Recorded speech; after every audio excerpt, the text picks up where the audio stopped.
الحمد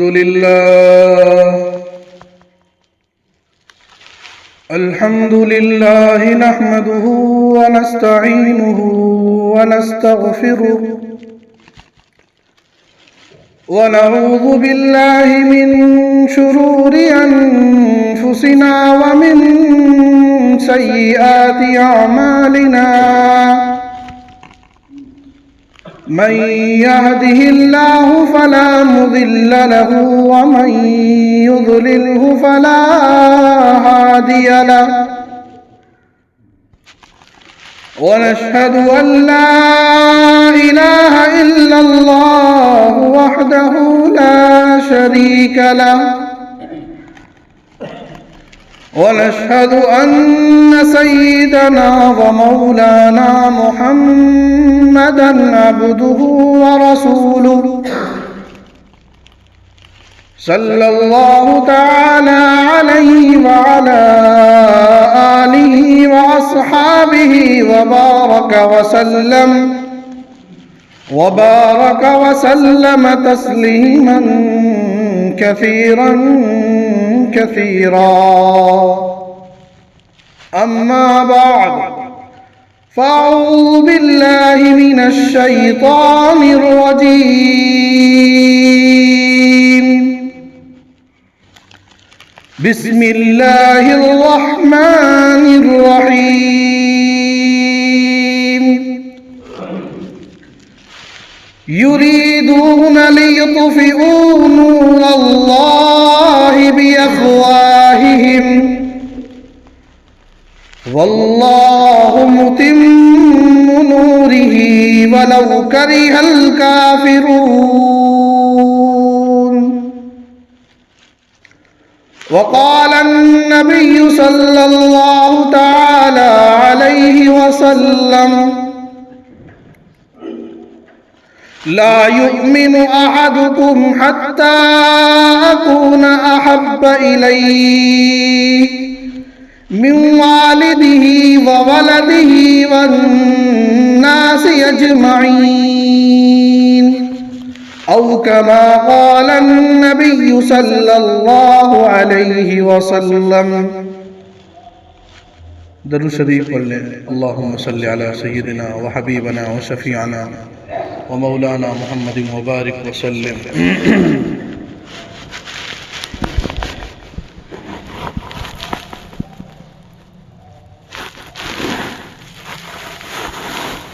میرے محترم بزرگوں، عزیز دوستوں اور غیور نوجوانوں،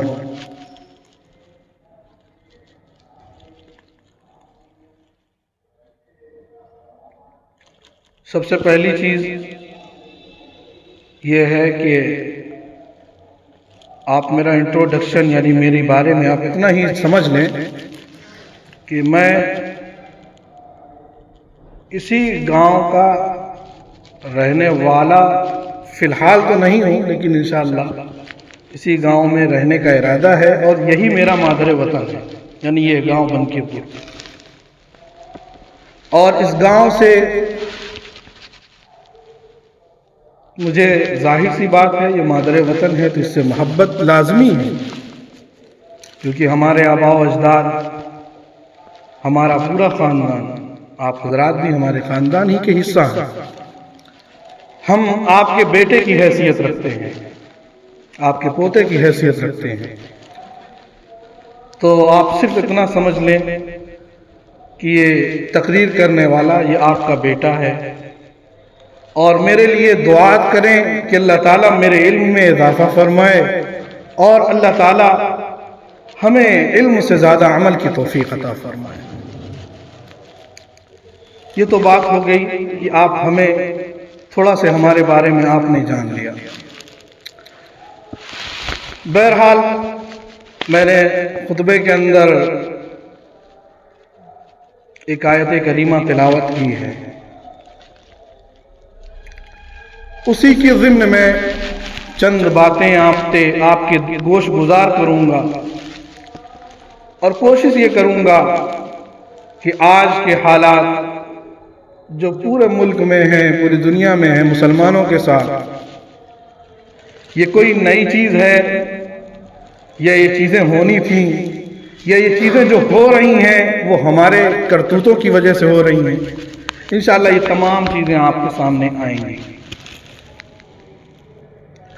ابھی آپ نے، کیونکہ ٹیلی ویژن کا زمانہ چل رہا ہے، سوشل میڈیا کا زمانہ چل رہا ہے،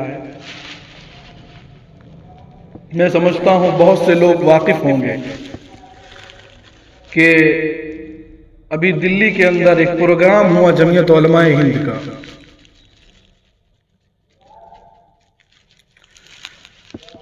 اس کا 34واں پروگرام تھا اور پروگرام کا آخری دن تھا، اور اس آخری دن میں امیر ملت استاد محترم حضرت مولانا سید ارشد مدنی صاحب دامت برکاتہم العالیہ صدر المدرسین دارالعلوم دیوبند نے خطاب فرمایا۔ حضرت والا کے خطاب پر بہت واویلا مچا پوری دنیا کے اندر، انٹرنیشنل لیول پر حضرت کے بیان کو سنایا گیا اور اس کا غلط مطلب اور غلط میسج لوگوں تک پہنچایا گیا اور لوگوں کو ایک طرح کی بھڑکانے کی کوششیں کی گئی۔ بہت سے لوگوں نے بہت سی ٹپڑیاں کی، اپنے اپنے اعتبار سے اپنے اپنے مشورے دیے، اپنی اپنی باتیں کہیں، اپنی اپنی باتیں رکھی۔ اس پروگرام میں حضرت والا نے جو خطاب فرمایا، میں بھی وہ خطاب لائیو سن رہا تھا مدرسے کے اندر۔ میں اپنے کمرے میں موجود تھا، میں حضرت کا بیان سن رہا تھا، پورا بیان میں نے لائیو سنا۔ حضرت مولانا سید ارشد مدنی دامت برکاتہم العالیہ نے جو باتیں کہی ہیں،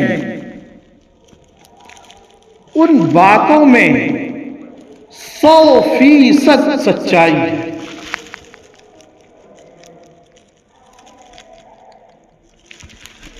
حضرت نے اس بات پر اپنی بات کو بتلایا کہ ہندوستان سے مسلمانوں کا رشتہ کیا ہے۔ بات یہیں سے چلی کہ ہندوستان میں مسلمانوں کا رشتہ کب سے ہے؟ تو مولانا نے بتایا تھا کہ ہم 1400 سال سے اس ملک میں آپس میں ایک دوسرے کے ساتھ رہ رہے ہیں۔ بالکل حقیقت ہے، اس کو تو انہوں نے ہضم کر لیا۔ لیکن ایک بات حضرت نے جو یہ کہی کہ لوگ کہتے ہیں کہ گھر واپسی ہوئی۔ گھر واپسی کا جو مطلب حضرت نے بتلایا وہ یہ تھا کہ ان کے کہنے کا مطلب یہ ہوتا ہے کہ پہلے ہندوستان میں سب مسلمان نہیں تھے، کسی اور مذہب کو پوجنے والے تھے۔ دیکھیے، میں کسی مذہب کا نام نہیں لوں گا، یہ بھی بات ہے، وہ کسی اور مذہب کو پوجتے تھے، کسی اور کو اپنا معبود سمجھتے تھے، اور جب وہ دوسرے مذہب کو پوجتے تھے تو اب وہ نیا مذہب جو دین اسلام، یعنی ان کے سمجھ کے اعتبار سے جو لوگ یہ کہتے ہیں کہ گھر واپسی کرائی جائے، ان کے سمجھ کے اعتبار سے وہ یہ سمجھتے ہیں کہ مسلمان جس مذہب پر تھے اسی مذہب پر واپس آ جائے۔ حضرت مولانا نے بڑے اچھے انداز میں اپنی بات کو رکھا، اور یقین مانے جس وقت حضرت مولانا خطاب فرما رہے تھے میرے دل میں وہی تعبیر آ رہی تھی کہ جب کفار مکہ کو صفا کی پہاڑی پر چڑھ کر جناب محمد عربی صلوات اللہ تعالی علیہ وسلم نے لوگوں کو اعلان کیا، اے لوگوں، اے مکے والوں، جمع ہو جاؤ، جمع ہو جاؤ۔ اور کس لیے جمع کرنا؟ جمع کرنا اس وجہ سے کہ تمہیں ایک خبر دینی ہے، اور وہ خبر کیا ہے؟ جس خبر کے لیے مجھے مبعوث کیا گیا ہے، اور وہ خبر یہ ہے کہ یا ایھا الناس قولوا لا الہ الا اللہ تفلحون۔ آپ نے وہ واقعہ آپ نے امام صاحب سے سنا ہوگا، امید ہے، اور علماء سے آپ نے سنا ہوگا کہ جب حضور کھڑے ہوئے اور پہاڑی پر کھڑے ہو کر مکے والوں کو آواز دیا اور کہا کہ اے مکے کے سرداروں، جمع ہو جاؤ، آج تمہیں خبر دینی ہے تمہیں ایک چیز کے بارے میں، ایسی چیز کے بارے میں بتلانا ہے جس سے تم ناواقفیت رکھتے ہو، جس کا تمہیں علم نہیں ہے۔ لوگ جمع ہوئے کہ نہیں جمع ہوئے؟ اور جمع ہونے کے بعد حضور نے کیا فرمایا تھا؟ حضور نے یہ ارشاد فرمایا تھا، اگر میں یہ کہوں کہ اس پہاڑ کے پیچھے ایک ایسی جماعت ہے، ایک ایسا لشکر ہے جو عن قریب تم پر حملہ کر دے گا، تو میرے بھائیوں، بزرگوں، عزیزوں، ان لوگوں نے کیا کہا تھا؟ انت صادق، انت امین، کہ آپ سچے ہیں، آپ امانت دار ہیں۔ آپ کو میں پیدائش، جب سے آپ کی پیدائش ہوئی ہے اس وقت سے لے کر آج 40 سال کے آپ ہو گئے، آج تک کوئی جھوٹی بات آپ کی طرف منسوب نہیں کسی نے۔ آپ کے اندر صداقت تو کوٹ کوٹ کر بھری ہے۔ امانت داری کا حال یہ ہے کہ لوگ اپنے مال کو رکھتے ہیں اور آپ ان کے مال میں خیانت نہیں کرتے ہیں۔ ایسا کیسے محسوس ہو سکتا ہے کہ جو محمد صلی اللہ علیہ وسلم پیدائش سے لے کر کے 40 سال کی عمر تک کبھی جھوٹ نہ بولے ہو، آج وہ صفا کی پہاڑی پر چڑھ کر کے کیسے جھوٹ بول سکتے ہیں؟ سب نے یہی کہا، اے محمد صلی اللہ علیہ وسلم، آپ سچے ہیں، امانت دار ہیں، دیانت دار ہیں، آپ جھوٹے نہیں ہو سکتے۔ اگر آپ یہ کہہ رہے ہیں کہ اس پہاڑی کے پیچھے کوئی لشکر ہے، کوئی جماعت ہے جو ہم پر حملہ کر دے گی، یقیناً کوئی جماعت ہوگی، ہم اس کے مقابلے کے لیے تیار ہیں۔ لیکن ایک بات آپ ذہن میں بیٹھا لیں، حضور اکرم صلی اللہ علیہ وسلم کی یہ بات کو ہضم کرنا ان کے لیے آسان تھی۔ جب انہوں نے حضور کی صداقت کا، حضور کی امانت داری کا نعرہ لگانا شروع کیا، حضور نے سوچا کہ لو اب میں وہ بات پیش کروں جس بات کے لیے اللہ نے مجھے بھیجا ہے۔ حضور اکرم علیہ السلام نے فرمایا، یا ایھا الناس قولوا لا الہ الا اللہ تفلحوا، کہ بھول جاؤ، لات و عزا کو بھول جاؤ، بتوں کو بھول جاؤ، ان کی کوئی حقیقت نہیں ہے، ان کا کوئی وجود نہیں ہے۔ کیسے بتوں کو تم پوچھتے ہو؟ وہ بت جن کے اوپر اگر کوئی مچھر یا مکھی بیٹھ جائے تو ان کے اندر اتنی صلاحیت نہیں ہے کہ وہ اپنے اوپر سے مکھی اور مچھر کو ہٹا سکے۔ تمہارے دماغ کو، تمہاری ذہنیت کو کیا ہو گیا ہے؟ ایسے معبودوں کو تم پوچھتے ہو؟ پوجو اس کو جس نے تمہیں بنایا ہے، جس نے تمہارے دل کو بنایا ہے، جس نے تمہاری آنکھوں کو بنایا ہے۔ تم دیکھو آسمان کو جس نے بغیر پلر کے اس آسمان کو کھڑا کیا، دیکھو اس زمین کو کیسے اس زمین کے سارے نظام کو چلا رہا ہے۔ میرے بھائیوں، بزرگوں، عزیزوں، وہی کفار جو یہ کہہ رہے تھے کہ آپ سچے ہیں، آپ امانت دار ہیں، لیکن جب حضور نے کلمہ توحید کی دعوت دی، ایک اللہ کی دعوت دی اور لوگوں کو ایک اللہ کی حقیقت کو بتایا، تو ابو لہب کہنے لگا، تبا لک لہذا جمعتنا یا محمد، تبا لک لہذا جمعتنا یا محمد۔ اے محمد صلی اللہ علیہ وسلم، آپ کو کیا ہو گیا ہے؟ آپ ہلاک ہو جائیے، آپ برباد ہو جائیے، نعوذ باللہ ثم نعوذ باللہ۔ اس نے آپ کو بد دعا دی اور کہا، کیا اسی بیکار کام کے لیے تم نے جمع کیا تھا؟ کیا ہو گیا؟ مزاج کیسے بدل گیا؟ نہیں بدلنا تھا نا۔ حضور نے کہا لشکر ہے، مان گئے تھے، اور جب کہا کہ ایک اللہ ہے، اللہ کی عبادت کرو، تو کہنے کیا لگے، تمہارے ہاتھ پیر سڑ جائیں، تمہارا پیر، تمہارا ہاتھ جو ہے ٹوٹ جائے۔ بد دعا دینے لگا۔ ابو لہب جو سگا چچا ہے، اس کے سلسلے میں آتا ہے کہ جب سید الکونین صلی اللہ علیہ وسلم کی پیدائش ہوئی تو وہ باندھی ام ایمن جا کر کے خبر دی، ابو لہب عبداللہ کا بیٹا محمد کی پیدائش ہو چکی ہے۔ اتنا خوش ہوا کہ اپنے اس باندھی کے خبر دینے کے انعام میں اس باندھی سے کہا، جا، تو نے اتنی اچھی خبر مجھے دی ہے کہ تجھے آزاد کر دیا۔ کتنی محبت رہی ہوگی حضور سے۔ لیکن عزیزو، اس دین کو قبول کر لینا ہر ایک کے بس کی بات نہیں۔ اس دین کو پسند کرنا ہر ایک کی بس کی بات نہیں۔ بات یہ چل رہی تھی کہ مولانا اشرف مدنی صاحب نے جب یہ باتیں، یعنی توحید پر پورا بیان دیا. حضرت کا بیان ختم ہوا تو وہی ابو لہب آیا. آیا تھا کہ نہیں آیا؟ وہ منی جو جین مذہب کا تھا وہ آیا. آنے کے بعد کہا کہ سارے پروگرام کا پلیتا لگا دیا. میرے بھائیو بزرگو عزیزو، دین اسلام کو یہ پسند کرنا، اس کو سمجھنا ہر ایک کے بس کی بات نہیں. اللہ تعالیٰ نے ہمیں اور آپ کو یہ جو ہے بہت بڑی نعمت سے نوازا ہے.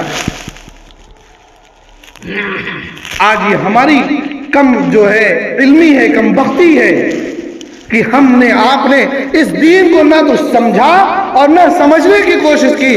اور میرے بھائیو بزرگوں، آج حال تو یہ ہو گیا ہمارا اور آپ کا کہ آج دین اسلام مسلمانوں کی وجہ سے بدنام ہو رہا ہے. یاد رکھیے، آپ مذہب کے، دین اسلام کے بدنامی کا سبب بن رہے ہیں. کتنا بڑا جرم کر رہے ہیں. تو میرے عزیز و بزرگوں، مولانا نے بتلایا پورا واقعہ کہ کس طریقے سے ہمارا ہندوستان سے تعلق ہے. کہ جب کوئی نہیں تھا تو ہم کس کو پوچھتے تھے؟ جہاں سے انسانیت شروع ہوتی ہے. آج مسلمانوں کے ذہنوں میں ایک بات یہ پیدا ہوتی ہے کہ ہمارا یہ جو دین ہے، مذہب ہے، یعنی لا الہ الا اللہ، یہ جو ہمارا دھرم ہے، اس کی ابتدا 1400 سال پہلے سے شروع ہوئی. یہ بالکل سراسر غلط بات ہے. یہ دین اسلام انسانیت سے شروع ہوا. سب سے پہلے انسان جو حضرت آدم علیہ السلام ہے، جیسے ہی اللہ نے ان کو اس دنیا کے اندر پیغمبر بنا کر بھیجا، ان کو بھی یہی کلمہ دیا گیا، لا الہ الا اللہ، لا الہ الا اللہ. بس وہاں محمد الرسول اللہ نہیں تھا. میرے بھائیو بزرگو عزیزو، یہ دین، یہ کلمہ تو انسانیت سے جڑا ہوا ہے کہ جب سے اس دنیا کے اندر انسان کا وجود پایا گیا، تب سے لے کر کے آج تک یہ دین اور صبح قیامت تک یہ دین انشاءاللہ باقی رہے. ہاں، ہر زمانے میں اس دین کے ماننے والوں نے کچھ دن مانا. نبی آئے، آدم علیہ السلام جب تک تھے ان کے لوگ ماننے والے ہوئے، وہ چلے گئے اور ان کے جانے کے بعد لوگ بھٹک گئے. پھر حضرت شیس علیہ السلام آئے. حضرت شیس علیہ السلام جب تک رہے، لوگوں کو اللہ کی دعوت دی، پھر لوگوں نے مانا، پھر لوگ بھٹک گئے. پھر حضرت ادریس علیہ السلام آئے، پھر انہوں نے لوگوں کو دعوت دی، لوگوں کو اللہ کی طرف بلایا، یہاں تک کہ جناب محمد عربی صلی اللہ تعالی علیہ وسلم تشریف لائے. آپ کو بھی یہی دین عطا کیا. فرق صرف اتنا تھا کہ آپ کو شریعت نہیں عطا کی گئی، آپ کو نیا قانون دیا گیا. ورنہ اگر یہ کہا جائے کہ خدا کے علاوہ کسی اور کی پرستش کی اجازت دی گئی، میں یہ نہیں سمجھتا ہوں کہ کوئی بھی مؤرخ ہو، چاہے محدث ہو، چاہے مفکر ہو، چاہے زمانے کا کتنا بھی بڑا علامہ ہو، وہ یہ بات ثابت نہیں کر سکتا کہ کلمہ کسی بھی زمانے میں بدلا ہوا. ہر زمانے کا کلمہ ایک رہا، ہر زمانے کا کلمہ ایک رہا. تو میرے بھائیو بزرگو عزیزو، پتہ یہ چلا کہ ہمارا وجود تو انسانیت سے ہے. اچھا، یہ بات ہضم نہ ہوئی، کیسے ہضم ہو جاتی؟ اگر یہ وہ ایکسپٹ کر لیتے، مان لیتے، تب تو میرے بھائیو بزرگوں ہمارا ان کا کوئی جھگڑا ہی نہیں تھا. اگر وہ یہ چیز مان لیں تو ہمارا ان کا تو کوئی جھگڑا ہی نہ رہے. لیکن افسوس ہے کہ اللہ تعالیٰ نے ان کے دلوں کے اوپر مہر لگا دی ہے کہ یہ حق بات کو سننے سے قاصر ہے، حق بات کو سمجھنے سے قاصر ہے. ان کے دلوں پر مہر لگا دی گئی ہے. ان کے دل، ان کا دماغ، ان کی نگاہیں حق کو دیکھنے سے، حق کو سمجھنے سے، حق کو سوچنے سے قاصر ہیں. لہذا ان کو حق کی چیزیں نظر نہیں ہیں. اس پر بہت واویلا ہوا، ابھی تک چل رہا ہے. میرے بھائیو بزرگو عزیزو، حقیقت تو یہی ہے کہ اس ملک سے ہمارا رشتہ جتنا گہرا ہے، اتنا گہرا رشتہ کسی اور مذہب کے ماننے والے کا نہیں۔ آپ کو بتاتا چلوں، آج ہی میں آ رہا تھا تو مجھے شیخ الاسلام حضرت مولانا حسین احمد مدنی نور اللہ مرقدہ یعنی حضرت مولانا سید ارشد مدنی صاحب کے والد محترم، جنہیں دنیا شیخ الاسلام کے نام سے جانتی، ان کا ایک جو ہے ان کی ایک تحریر، ان کی ایک کتاب میرے ہاتھ لگی۔ اس میں نے دیکھا کہ حضرت نے لکھا ہے کہ یہ وہ دھرتی ہے جہاں حضرت آدم علیہ السلام کو یہاں اتارا گیا اور حضرت حوا کو جدہ میں اتارا گیا۔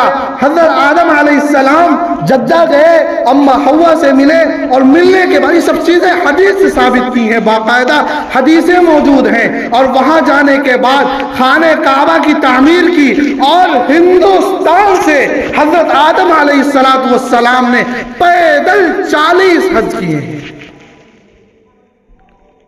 اور ایک نئی بات یہ مجھے معلوم ہوئی کہ حضرت شیس علیہ السلام جو حضرت آدم علیہ السلام کی اولاد ہیں، ان کے بارے میں لکھا ہے کہ حضرت شیس علیہ السلام کی پیدائش بھی ہندوستان میں ہوئی، اور آج بھی مورخین نے لکھا ہے کہ آج بھی ان کی قبر اجودھیا اور فیض آباد کے اندر موجود ہے، اور بہت لمبی قبر ہے۔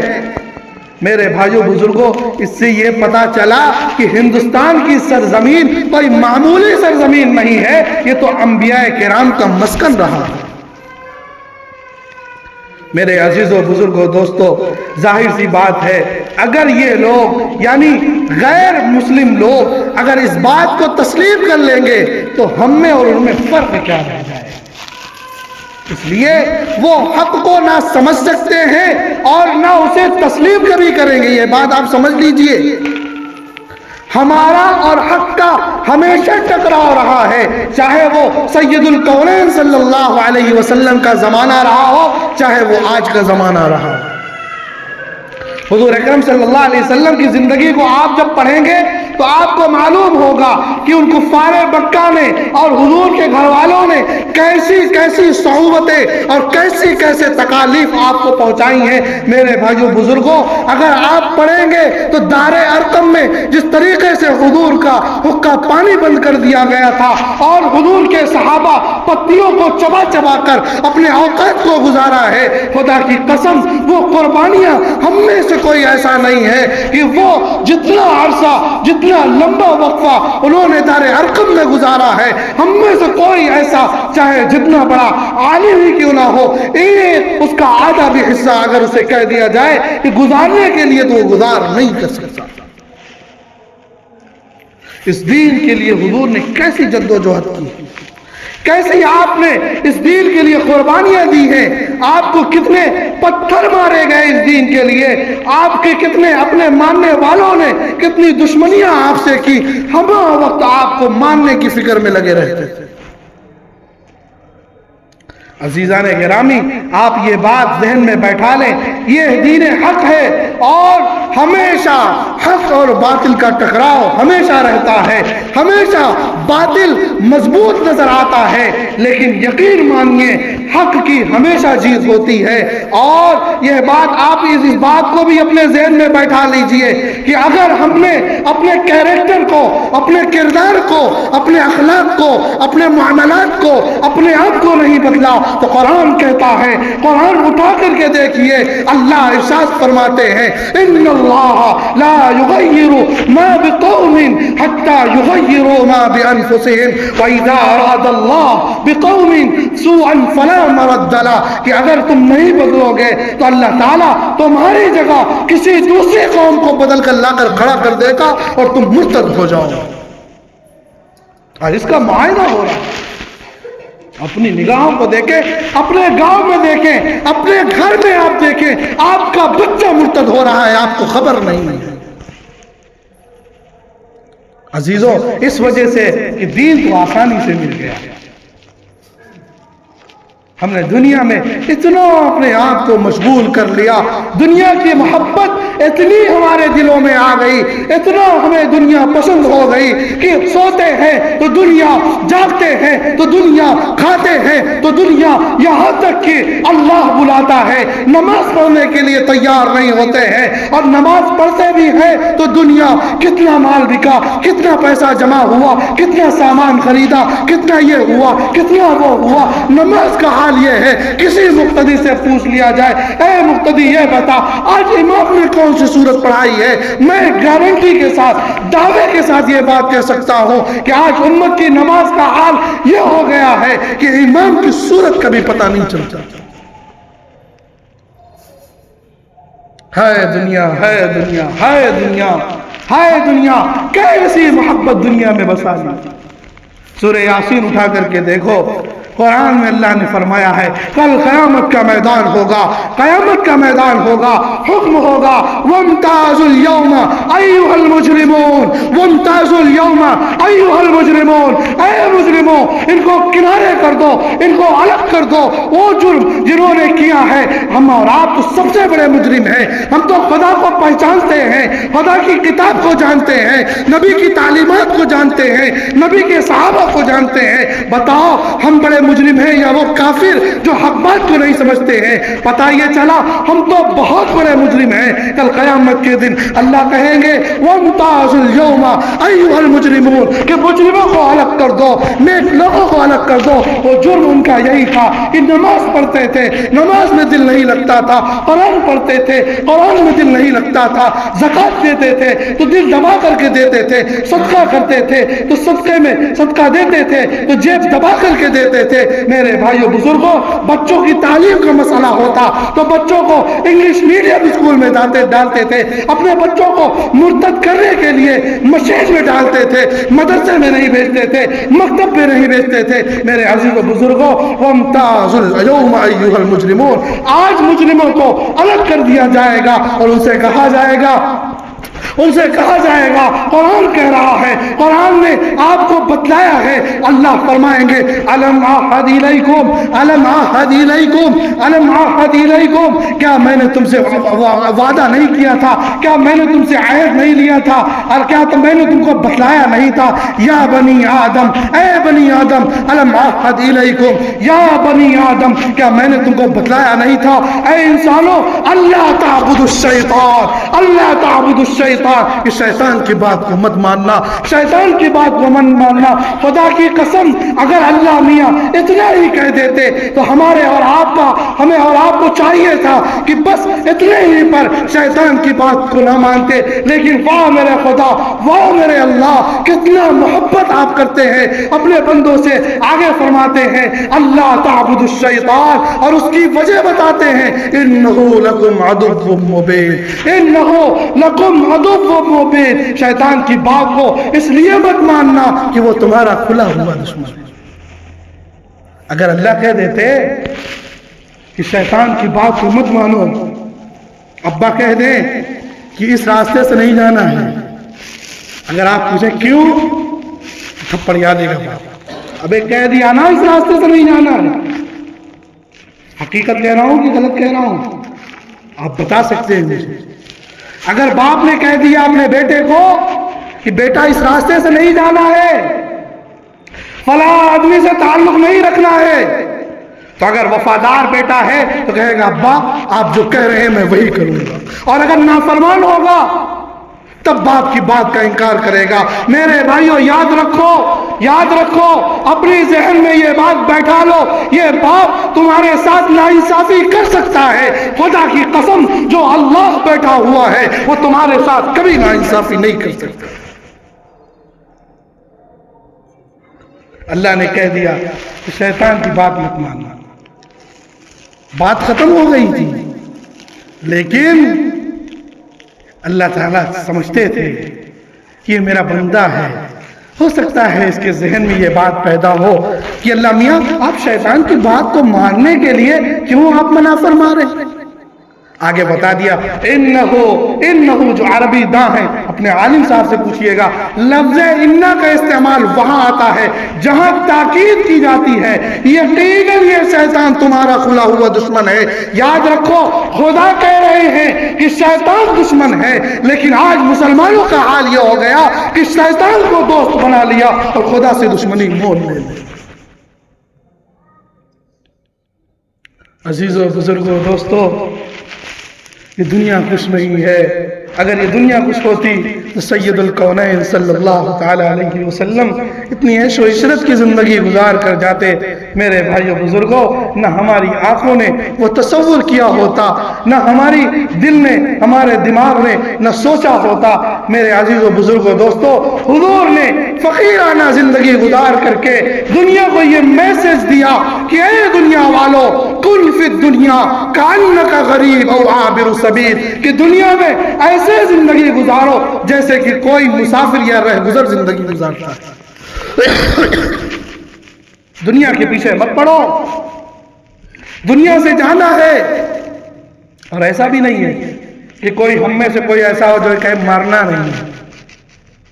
کل من علیہا فان، کافر بھی جانتا ہے مرنا ہے، آپ مسلمان، ہر چیز فنا ہوگی، ہم میں سے ہر شخص فنا ہوگا۔ میرے بھائیو بزرگو عزیزو، ایسا نہ ہو کہ ہم اپنے خالق کو ناراض کر کے ہم دنیا کے عیش و عشرت میں اتنا زیادہ مشغول ہو جائیں کہ کہیں کل قیامت کے دن مجرموں میں ہمیں نہ کھڑا ہونا پڑ جائے۔ اور آپ یہ سمجھتے ہیں کہ آپ کا بدن، آپ کا جسم یہ آپ کا ہے؟ آپ کی آنکھیں، آپ کا ہاتھ، آپ کی ناک، آپ کی زبان، آپ کا کان، آپ کا دل، یہ آپ کا ہے؟ حال یہ ہوگا کہ ان کے ہاتھ، ان کے پاؤں، ان کی زبان گواہی دے گی کہ اے اللہ یہ بندہ تیرا ہے، تو نے اسے انسان بنایا تھا، تو نے اسے دین دیا تھا، اسی زبان سے یہ گالیاں دیتا تھا، اسی زبان سے یہ جھوٹ بولتا تھا۔ اے اللہ میرا بس چلتا تو میں نہ بولتی، لیکن اس انسان نے مجھ سے جھوٹ بلوایا ہے۔ اے اللہ اس انسان نے غیبت کروائی ہے، اس انسان نے چغل خوری کروائی ہے۔ یہ کان کہتا اے اللہ میں نہیں چاہتا تھا کہ میں گانا سنوں، میں نہیں چاہتا تھا کہ میں غلط چیزیں کروں، لیکن یہ انسان اتنا گرا ہوا ہے کہ اس نے گانا سنوایا، اس نے غلط چیزوں کو میرے اندر سنوایا ہے۔ اللہ یہ مجرم ہے، خدا کی قسم یہ تمہارے بدن کے ایک عادت تمہارے خلاف کل قیامت کی دن گواہی۔ یہ میں نہیں کہہ رہا، قرآن اٹھائیے، سورہ یاسین میں موجود ہے، اور قرآن ہو تو لائیے ابھی میں دکھاتا ہوں، یہی بیٹھے بیٹھے آپ کو ترجمہ کر کے بتاتا ہوں۔ میرے بھائیو بزرگو عزیزو، قرآن کا اعلان ہے۔ بڑے افسوس کے ساتھ یہ بات کہنی پڑ رہی ہے کہ آج امت کا قرآن سے ایمان کمزور ہو گیا۔ آج امت نے قرآن کے احکام کو ہلکا سمجھ لیا، آج امت نے قرآن کی باتوں کو ہلکا سمجھ لیا۔ قرآن اعلان کر رہا ہے، میرے بھائیو بزرگوں، قرآن کیا ہے؟ قرآن ایسی عظیم کتاب ہے، ایسی عظیم کتاب ہے۔ یہ قرآن کے نازل ہونے کے بعد توریت بھی منسوخ ہو گئی، انجیل بھی منسوخ ہو گئی، زبور بھی منسوخ ہو گئی۔ اب حکم صرف چلے گا تو قرآن کا چلے گا۔ اب دنیا میں آنے والے لوگ جتنے بھی آئیں گے، اگر ان کو زندگی گزارنا ہے تو قرآن کے قانون پر، قرآن کے احکام پر عمل کر کے ان کو زندگی گزارنا ہے، اگر ان کو نجات چاہیے۔ یہ قرآن کوئی معمولی کتاب نہیں ہے، لیکن آج ہمارا آپ کا حال یہی ہو گیا، قرآن سے ایمان کمزور ہو گیا۔ ہم نے قرآن کے احکام کو ہلکے میں لینا شروع کر دیا۔ ہم نے یہ سمجھا کہ قرآن تو ایک معمولی کتاب ہے، بس مر جائیں ابا اصالہ ثواب کرا دیجئے، کوئی ختم ہو جائے اصالہ ثواب کرا دیجئے، مدرسے میں لے جا کر کے 500 روپے دے دیجئے، مولانا صاحب ان کو بچوں کو جو ہے مٹھائی کھلا دیجئے گا، قرآن پڑھا کے ابا کے نام بخشوا دیجئے گا۔ میرے بھائیو بزرگوں، میں کہہ رہا ہوں برا مت مانیے گا، لیکن آج امت کا یہی حال ہے۔ حقیقت یہی ہے کہ آج امت نے قرآن کو یہ سمجھ لیا کہ قرآن صرف مردوں کو بخشوانے والی کتاب ہے، حالانکہ بالکل سراسر غلط بات ہے۔ ہاں قرآن پڑھنے سے ثواب ملتا ہے، یہ بات بالکل حقیقت ہے، لیکن یاد رکھو مین مقصد سے بھٹک کر کے تم قرآن کو اپنا آئیڈیل بناتے، قرآن کو اپنا نمونہ بناتے، تب تم قرآن کے صحیح ماننے والے ہوتے۔ آج تمہارا حال تو یہ ہو گیا، نیا گھر بنوا لیا، قرآن پڑھوا دیجئے، اس لیے جنات بھاگ جائے، بری شے۔ ہاں قرآن کو سن کر کے جنات بھاگتے ہیں، لیکن خدا کی قسم جناتوں کے دلوں میں، شیطانوں کے دلوں میں تو اس قرآن کا روب، اس قرآن کا دبدبہ تو بیٹھا ہوا ہے۔ لیکن آج مسلمانوں کا حال یہ ہے کہ قرآن ان کے دلوں سے اس کا روب بھی ختم ہو گیا، اس کا دبدبہ بھی ختم ہو گیا، اور اس کی اہمیت بھی ختم ہو گئی۔ ہائے انسان، کیا ہو گیا، کیا ہو گیا؟ میرے بھائیوں، بزرگوں، عزیزوں، آج یہ دین ہمارے اور آپ کی وجہ سے بدنام ہو رہا ہے۔ دین اسلام میں کوئی کمی نہیں، کوئی مائی کا لال پیدا نہیں ہو سکتا جو اس مذہب کے اندر، جو اس شریعت کے اندر کوئی کمی نکالے۔ چیلنج کیا مولانا یاسر ندیم الواجدی نے، اس بدبخت نے کہا کہ آپ ہمیں سہارنپور بلا لیجئے یا آپ ہمیں دلی بلا لیجئے، ہم آپ سے بات کریں گے۔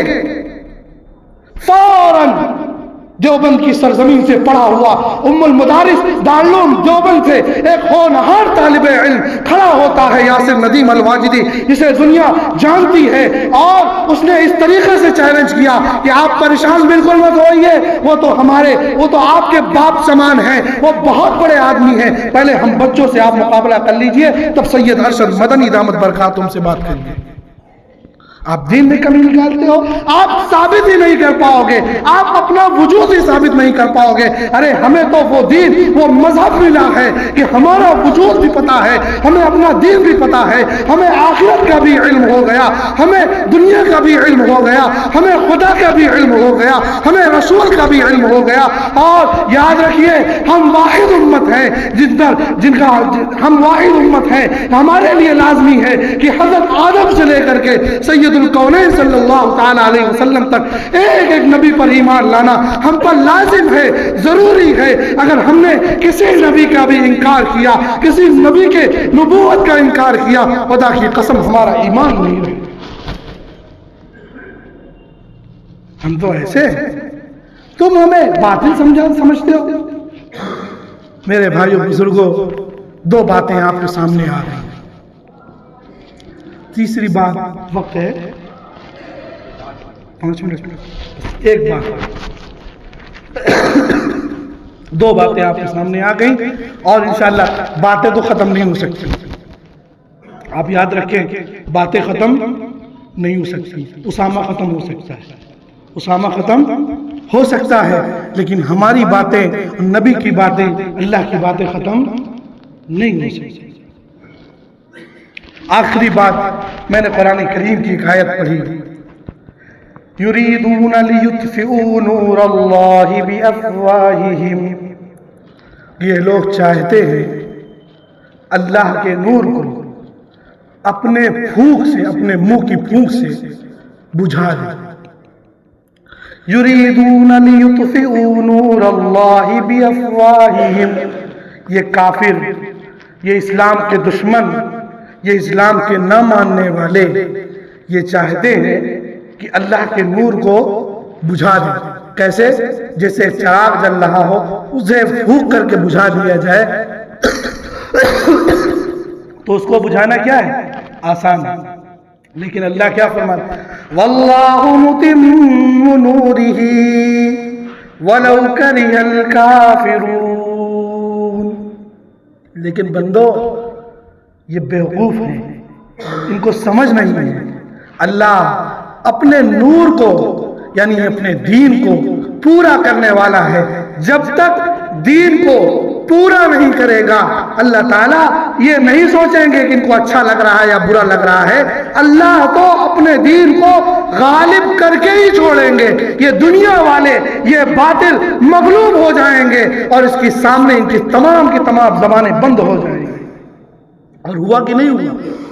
حضور صلی اللہ علیہ وسلم نے لوگوں کو جو دعوت دینی شروع کی تو بہت سے غریب مسلمان ہوئے، بہت سے غریب مسلمان ہوئے۔ کفار مکہ جب دیکھتے تھے تو کہتے تھے کہ محمد پر تو ایسے ہی لوگ ایمان لائیں گے صلی اللہ علیہ وسلم، کیا کہتے تھے کہ محمد پر ایسے ہی لوگ ایمان لائیں گے، لیکن یاد رکھیے واللہ متم نورہ، ان کا ایمان تھا، نبی کا ایمان تھا، نبی کے صحابہ کا ایمان تھا کہ ہمارا کام ہے لوگوں کو اللہ کی بات بتلانا، ہمارا کام ہے ہمیں دین پر چلنا ہے، ہمارا کام ہے کہ ہمیں جو قرآن نے احکام بتلائے ہیں ان کو فالو کرنا ہے، بقیہ کام اللہ کا ہے۔ اللہ خود فرما رہے ہیں اپنے دین کو میں پورا کروں گا، تم صرف میرے بات کو مانو، میرے احکام کی پاسداری کرو، بقیہ تم ہم پر چھوڑ دو۔ نبی سے کہا گیا انک لا تہدی من احببت ولکن اللہ یہدی من یشاء،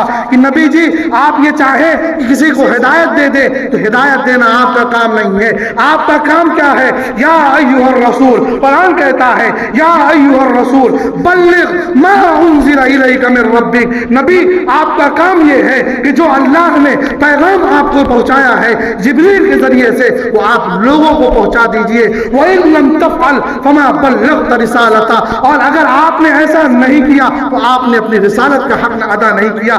آپ کا کام ہدایت دینا نہیں ہے، آپ کا کام صرف اور صرف یہ ہے کہ اللہ کا پیغام اللہ کے بندوں تک پہنچا دیں۔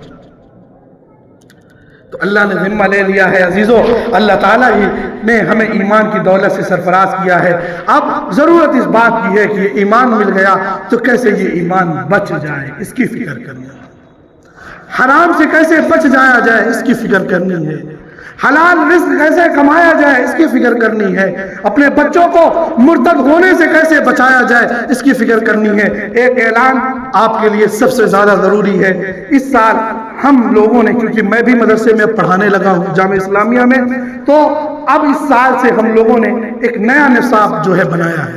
وہ نصاب یہ ہے کہ اب جامعہ اسلامیہ میں جو بچے آئیں گے ان کو عصری علوم بھی سکھایا جائے گا، اور معیاری علوم، مارک شیٹ والا نہیں کہ مارک شیٹ دے دیے، ان کو اس قابل بنایا جائے گا کہ وہ عالم بننے کے بعد، عالم بننے تک انشاءاللہ وہ گریجویشن ان کا کمپلیٹ ہو جائے گا، اور عربی سوم تک انہیں انٹر کی پڑھائی مکمل کرائی جائے گی، اور کتابیں پڑھا کر کے، اور یہ بھی آپ ذہن میں رکھیں کہ آپ کا بچہ عالم بھی بنے گا انشاءاللہ، عالم یعنی درس نظامی کی ساری کتابیں وہ ہدایہ بھی پڑھے گا، شرح وقایہ بھی پڑھے گا، حسامی بھی پڑھے گا، ہدایت النو بھی پڑھے گا، نحوی بھی پڑھے گا، میزان بھی انشاءاللہ پڑھے گا۔